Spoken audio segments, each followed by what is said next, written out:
Assalamualaikum warahmatullahi wabarakatuh.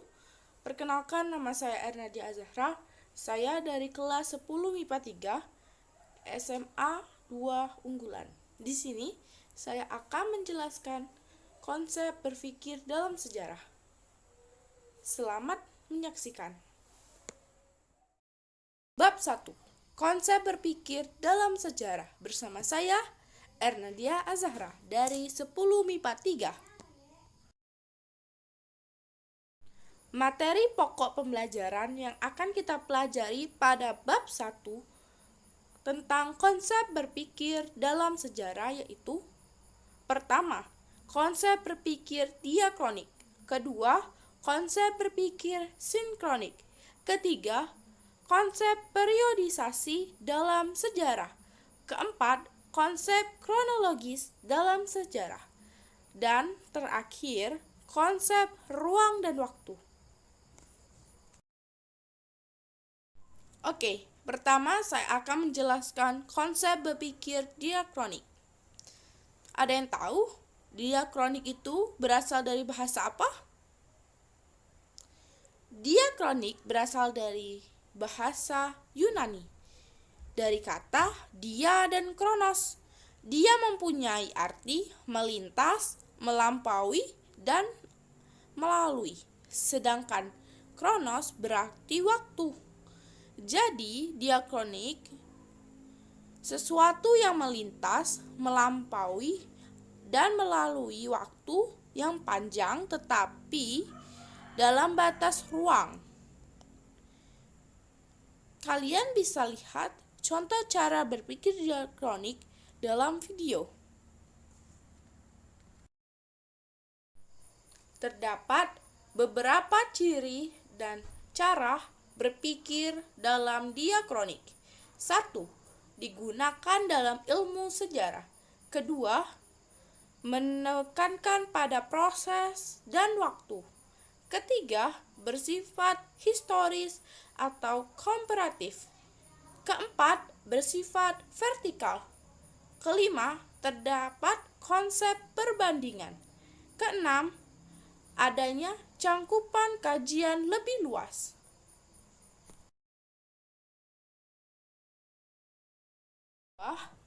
Konsep berpikir sinkronik. Kata sinkronik juga berasal dari bahasa Yunani, yaitu dari kata shan yang memiliki arti dengan dan kronos yang berarti waktu. Dalam Kamus Besar Bahasa Indonesia atau KBBI, sinkronik diartikan sebagai segala sesuatu yang bersangkutan dengan peristiwa yang terjadi pada suatu masa. Kajian sejarah sinkronik artinya mempelajari peristiwa sejarah dengan segala aspek pada masa waktu atau waktu yang tertentu dengan lebih mendalam. Kalian bisa melihat contoh cara berpikir diakronik dalam video.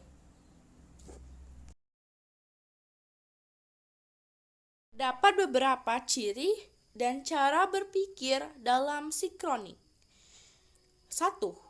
Kerangka berpikir sinkronik mengamati kehidupan sosial secara meluas berdimensi ruang.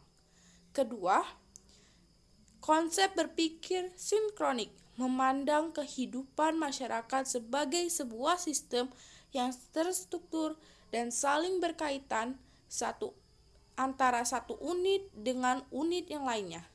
Ketiga, menguraikan kehidupan masyarakat secara deskriptif dengan menjelaskan satu demi satu bagian. Keempat, memiliki sifat statis. Kelima, digunakan oleh ilmu-ilmu sosial seperti geografi, sosiologi, ekonomi, politik, arkeologi, dan antropologi.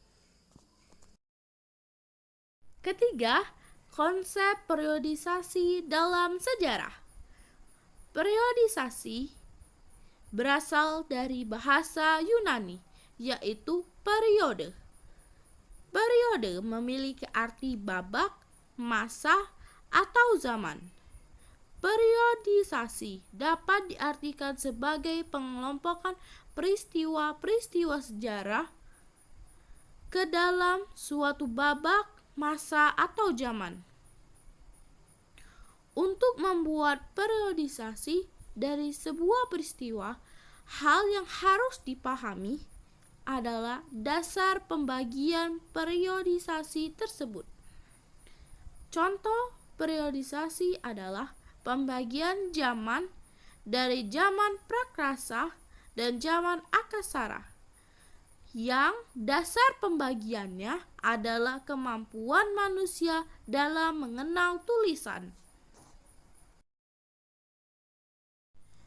Tujuan-tujuan dibuatnya sebuah periodisasi adalah sebagai berikut. Pertama, mempermudah dalam memahami sejarah. Kedua, mengklasifikasikan peristiwa-peristiwa sejarah. Ketiga, mempermudah dan dalam menganalisis perkembangan dan perubahan yang terjadi setiap periode. Yang keempat, menyederhanakan rangkaian-rangkaian peristiwa sejarah. 4.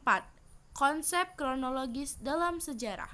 Secara etimologis, kata kronologi berasal dari bahasa Yunani, yaitu kronos dan logos.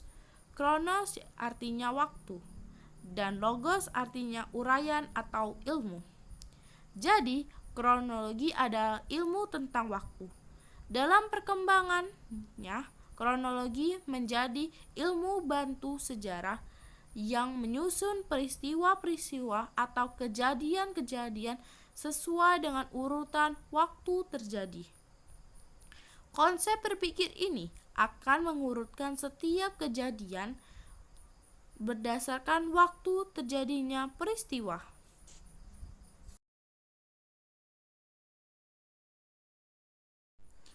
Berikut ini adalah contoh cara berpikir kronologis dalam peristiwa proklamasi kemerdekaan Indonesia.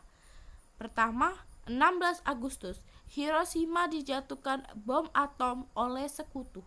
Kedua, 7 Agustus 1945, PPKI dibentuk. Ketiga, 19 Agustus 1945, Nagasaki dijatuhi bom atom oleh sekutu. Keempat, 14 Agustus 1945, Jepang menyerah kepada sekutu. Kelima, 16 Agustus, peristiwa Rengas Dengklok. Keenam, 17 Agustus, pembacaan proklamasi kemerdekaan Indonesia. Berdasarkan contoh tersebut, dapat terlihat bahwa peristiwa proklamasi kemerdekaan Indonesia diurutkan berdasarkan waktu.